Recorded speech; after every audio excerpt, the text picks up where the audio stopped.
안녕하세요. 한자 끝장 김쌤입니다.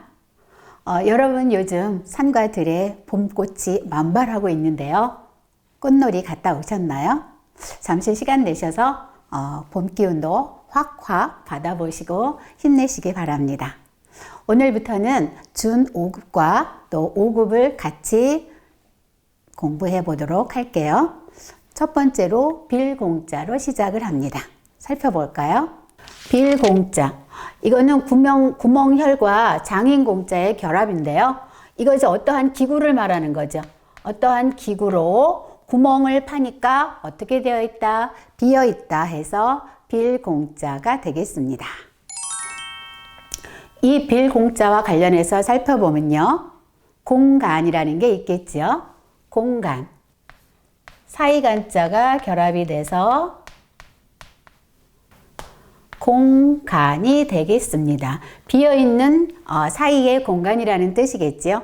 또 우리가 공기라고 하는 그런 의미도 있고 공상이라고 하는 것도 있겠습니다. 우리 한번 상자 살펴볼까요? 공상. 서로 상자에 마음 심자가 결합돼서 우리는 이것을 생각상이라고 하죠.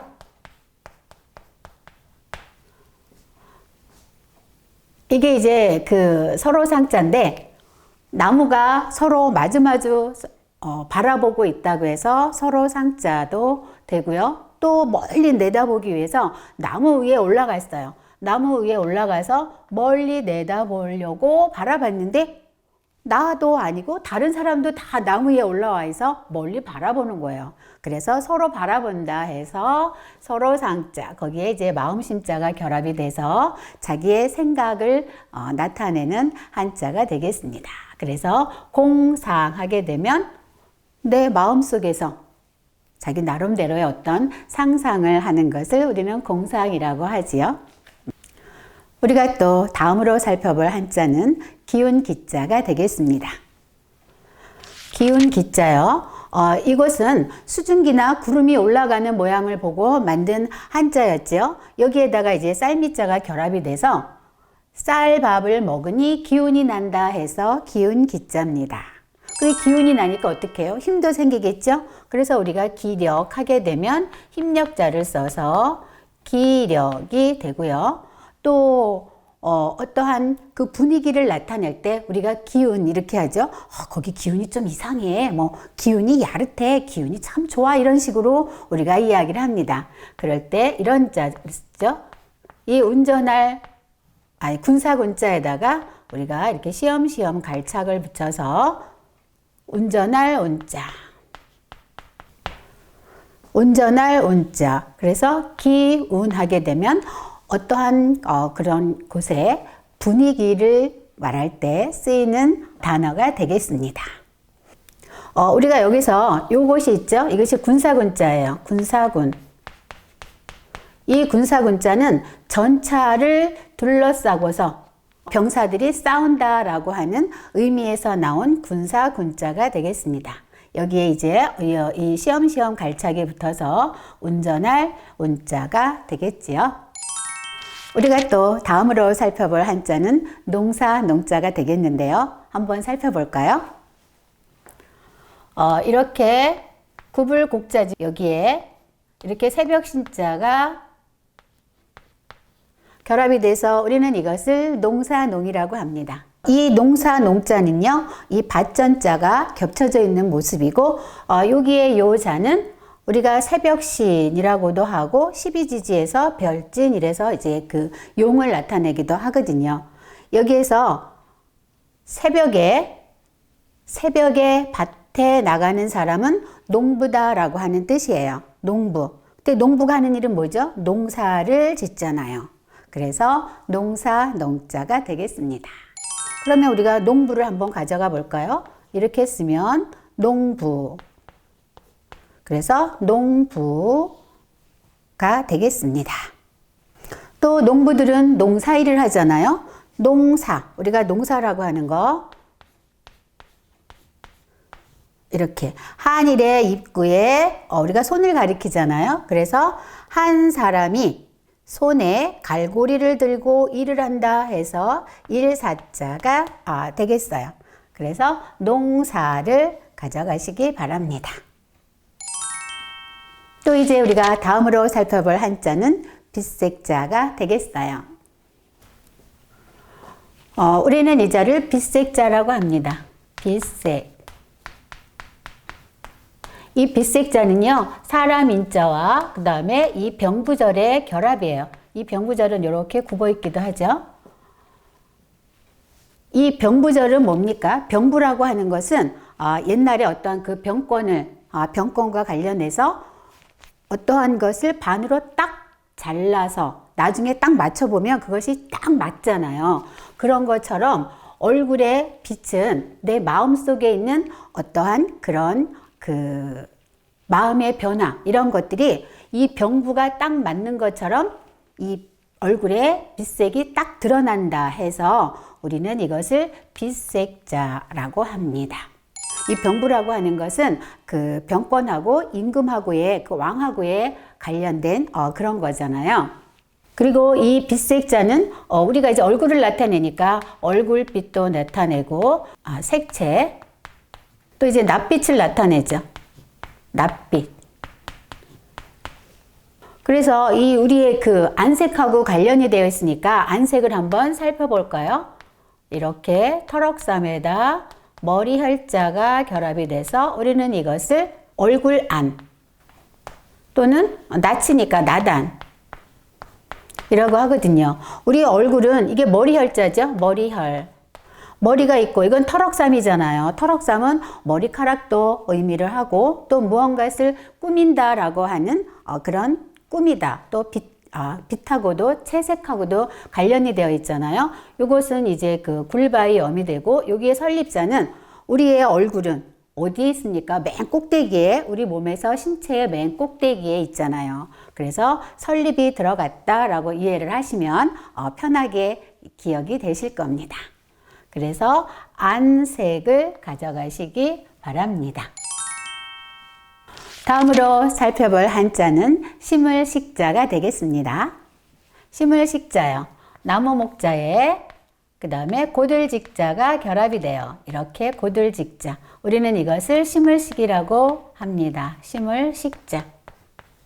여기 심을식자를 살펴보면요. 나무 목자와 이게 고들직자잖아요. 고들직자. 이 고들직자에 요거 있죠. 요거는 그 스물은자의 예자예요. 스물은자는 이렇게 언덕부에 손톱조에 장인공, 그 다음에 우리 크자하고 닮았죠? 이거는 마음심자. 그래서 우리가 그 옛날이나 지금이나 마찬가지죠. 훌륭한 사람 뒤에 보면 항상 그 숨은 사람의 공로가 있습니다. 그래서 요 자를 살펴보면 조선생, 이게 손톱조죠? 그래서 조선생 공이 장인공자에 크자하고 비슷하잖아요. 크십니다. 조선생 공이 크십니다. 그 다음에 여기다가 이제 언덕부를 합쳐서 우리는 이것을 스물운자 이렇게 배웠어요. 스물운. 요런 자네요. 스물운자. 이거 없습니다. 스물운자가 되겠어요. 그래서 여기에 이제 그 심을식자는 나무는 곱게 심는다 해서 심을식자고 곱게 심어야 또 바르게 나무가 자랍니다. 그러면 우리가 이 식자하고 관련해서 식목일을 살펴볼까요? 식목일. 이렇게 식목일. 식목일이 4월 5일인가요? 네, 곧 4월 5일이 다가오네요. 식목일에 우리 나무 하나씩 한번 심어 보도록 합시다. 그리고 다음으로 살펴볼 한자는 양양자가 되겠는데요. 이 자도 참 재밌습니다. 이렇게 8팔자가 뒤집어져 있죠. 여기에 하나, 둘, 셋 해서 이렇게 하면 우리는 이것을 양양자 이렇게 합니다.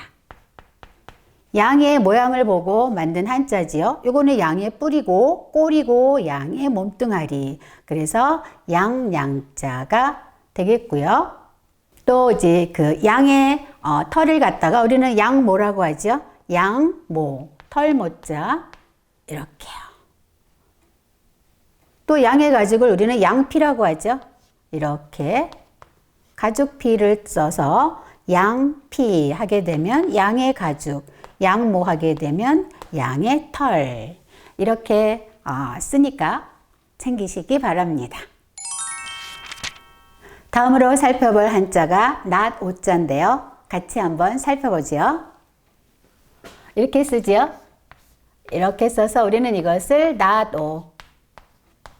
또 정오를 나타난다고 해서 우리가 이제 정오를 뜻하는 거잖아요. 이렇게. 이것은 그 절구공이 같은 그런 막대기를 똑바로 세워 놓은 거예요. 똑바로 세워 놓으면 예전에는 시계가 없었잖아요. 그러나 한낮이 되면 해가 이렇게 지나가면서 이 해가 지나가면서 우리가 막대기를 이렇게 세워 놓으면 여기 이제 그림자가 생기죠. 이 정오에 낮에 딱 여기 오면 그림자가 없습니다. 그래서 한낮임을 알았다고 합니다. 그래서 낫 오자가 되고요. 우리가 또 이제 시간하고 관련이 있으니까 오전, 오후를 살펴볼게요. 오전, 앞전자 뒤집어진 팔에 달월에 칼도자가 결합이 돼서 우리는 이것을 앞전해서 오전이 되겠고요. 오후는 뒤우자가 되겠죠. 이렇게 두인변에다 작을 요자에다가 뒤져올지. 우리는 이것을 뒤후자라고 해서 오후가 되겠습니다. 여기서 살펴보면 이 뒤우자는요. 이게 작을 요자잖아요. 작을 요자. 작은 아이가 뒤져올치죠. 뒤에서 이 사람을 쫓아오는 거예요. 그래서 뒤에 온다 해서 뒤후자가 되겠습니다. 그 다음에 이 앞전자는 요거 한번 제가 재밌게 설명을 드려볼까요? 이게 이제 달월자고 칼도자잖아요. 저 이걸 사실 제 나름대로 재밌게 이야기를 꾸미려고 고민을 많이 한 한자가 바로 이 앞전자거든요. 여기 이제 달이 있으니까요. 이 달을 보면 처음에 이렇게 초승달이 됐다가 반달이 됐다가 보름달이 됩니다. 그 다음에 또 이제 이렇게 거꾸로 되겠죠. 이렇게 갔다가 또 보름달이 되면 이렇게 가요. 이렇게. 그래서 이 칼로 달이니까 달을 자르는 거죠. 앞으로 딱 자르면 반달이 되고 이 반달에서 또 딱 자르면 초승달이 되잖아요. 그래서 앞전자 이렇게 기억을 하니까요. 절대 잃어버리질 않더라고요. 그래서 여러분에게 제가 알려드립니다. 여기 이제 이 뒤집어진 팔은 이 팔자가 나누다라고 하는 의미가 있잖아요. 그래서 이제 칼처럼 나눈다라고 하는 그런 뜻이 담겨져 있겠습니다. 어때요? 재미있지 않으십니까? 우리가 또 다음으로 살펴볼 한자가 소자가 되겠어요. 소자요. 하나, 둘, 셋, 넷. 이 나도자하고 비슷하죠? 여기에 있고 없고의 차이가 되겠는데요. 이 소자는 말 그대로 소의 모양을 보고 만든 글자가 바로 소자가 되겠습니다. 여기에 이제 요것은 이제 소의 뿔이에요. 그래서 소자가 되는데요. 여기에다가 이렇게 말물자가 결합이 되면 우리는 이것을 물건물이라고 합니다. 물건물. 이 물건물자는요. 이 소는 가축 중에서 가장 크고 또 그 가치가 있다라고 하는 뜻에서 가축을 대표하는 물건이다라고 하는 그런 의미로 물건, 물자가 됩니다. 그리고 또 이 소자와 결합이 돼서 이런 우유가 있겠죠? 우유 한번 살펴볼까요? 이렇게 손톱조에다 아들자자, 그 다음에 새을이 결합이 돼서 우리는 이것을 전유라고 합니다. 전유. 우리 어린아이가 태어나면 그 엄마의 젖을 먹고 자라지요. 또 동물도 마찬가지입니다. 소도 태어나면 소의 젖을 먹고 자라죠. 우리 여기에서 요걸 보면요. 요게 이렇게 새을자입니다. 새을자의 변형이에요. 새을. 요거 참고로 가져가시고요. 여기에서 잘 보면 손톱조잖아요. 이렇게 손톱조. 이렇게 손톱조. 손으로 그 손으로 엄마의 젖을 끌어안고 우리가 아기들이 젖을 먹잖아요. 그래서 전유 이렇게 기억을 하시면 아주 쉬울 겁니다. 우유를 가져가세요. 또 우리가 다음으로 살펴볼 한자가 귀이자가 되겠네요. 하나, 둘, 셋, 넷, 다섯, 여섯. 우리는 이것을 귀이자라고 합니다. 우리 이 사람의 귀의 모양을 본떠서 만든 글자가 바로 귀이자가 되겠습니다. 이 귀의 역할은 듣는 듣고 이러는 역할을 하지요. 그럼 이 귀이자가 속해 있는 한자를 한번 알아볼까요? 우리가 그 나이하고 이제 관련이 있는 그런 한자가 있는데요. 이 이순하게 되면 그 나이에 우리가 이제 60을 가리킵니다. 60세를 이순이라고 해요. 이 60세의 유래를 살펴보면요. 공자가 당신이 인생을 살아보고 각 30대, 40대, 50, 60, 70대 이럴 때 당신이 느낀 바를 말을 한 게 있습니다. 거기에서 유래된 것이 바로 그 나이하고 관련된 그런 것이 있는데요. 60세 때 공자가 무엇이라고 말을 했냐면요. 내가 60이 되어 보니까 천지 만물의 이치를 알게 되고 누가 어떠한 말을 해도 귀에 거슬리지 않고 순하게 들리더라 라고 하는 뜻에서 생겨난 것이 바로 이순이 되고 우리가 60을 의미하는 나이가 되겠습니다. 그리고 또 이 귀하고 관련해서 우리 귀가 아픈 중이염이 있잖아요. 그래서 중이염을 살펴보겠습니다. 중이염.